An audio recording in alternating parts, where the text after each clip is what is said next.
एक और यूपी के डिप्टी सीएम केशव प्रसाद मौर्य दिल्ली में प्रदेश अध्यक्ष भूपेंद्र चौधरी और राष्ट्रीय अध्यक्ष जेपी नड्डा से मुलाकात कर बैठक कर रहे हैं। चर्चा है बीजेपी में फाड़ की, कैबिनेट में फेरबदल की और मुख्यमंत्री बदले जाने की।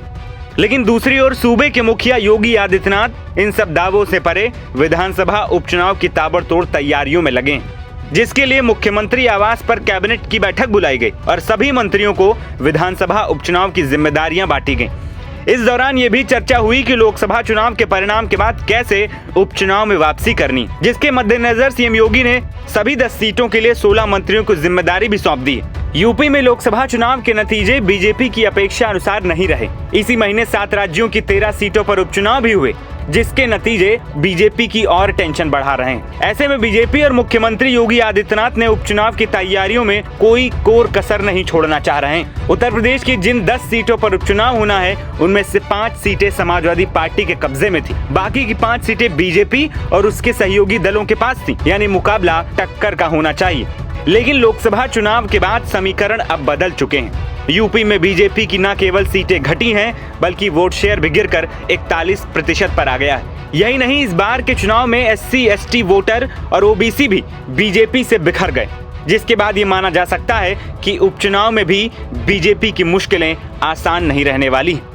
रविवार को लखनऊ में हुई बीजेपी प्रदेश कार्यकारिणी की बैठक में सीएम योगी ने सभी सीटों पर उपचुनाव जीतने का लक्ष्य रखा। इसके लिए बीजेपी हर एक सीट का दायित्व सरकार के मंत्रियों के अलावा संगठन के एक अधिकारी को सौंप चुकी है। वहीं बीते दिनों उपचुनाव को लेकर पार्टी के प्रदेश अध्यक्ष भूपेंद्र सिंह चौधरी और संगठन महामंत्री धर्मपाल सिंह ने भी चुनावी रणनीति तय की थी। वहीं अब मुख्यमंत्री योगी आदित्यनाथ ने उपचुनाव की तैयारियों के लिए मंत्रियों की बैठक बुलाई। वहीं बीजेपी ने मीरापुर सीट के लिए योगी सरकार के मंत्री अनिल कुमार, सोमेंद्र तोमर और KP मलिक को प्रभारी बनाया है। कुंदरकी विधानसभा सीट पर उपचुनाव को लेकर मंत्री धर्मपाल सिंह, JPS राठौर, जसवंत सैनी, गुलाब देवी को जिम्मेदारी सौंपी गई। मंत्री सुनील शर्मा, ब्रजेश सिंह, कपिल देव अग्रवाल को बीजेपी ने गाजियाबाद सीट का प्रभार दिया। खैर सीट पर जीत का जिम्मा मंत्री लक्ष्मी नारायण चौधरी और संदीप चौधरी का है। पार्टी ने इन्हें खैर सीट का प्रभारी बनाया। करहल सीट को लेकर बीजेपी ने मंत्री जयवीर सिंह, योगेंद्र उपाध्याय और अजील पाल सिंह को प्रभारी बनाया। सीसामऊ सीट के लिए मंत्री सुरेश खन्ना और नितिन अग्रवाल को प्रभारी बनाया गया है। तो वहीं मंत्री राकेश सचान और दयाशंकर सिंह को फूलपुर सीट का प्रभारी बनाया गया। मिल्कीपुर सीट के लिए मंत्री सूर्य प्रताप शाही, मयंकेश्वर सिंह, गिरीश यादव और सतीश शर्मा को प्रभारी नियुक्त किया गया है। कटेहरी के लिए मंत्री स्वतंत्र देव सिंह, संजय निषाद और दयाशंकर मिश्र प्रभारी बनाए गए हैं। वहीं मंझुआ सीट को लेकर मंत्री अनिल राजभर, आशीष पटेल, रविंद्र जायसवाल और रामकेश निषाद को जिम्मेदारी सौंपी गई।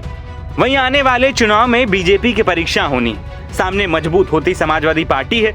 ऐसे में बीजेपी के साथ साथ इन मंत्रियों पर भी बड़ी जिम्मेदारी होगी और इनकी भी साख दांव पर लगी होगी। NBT ऑनलाइन की रिपोर्ट।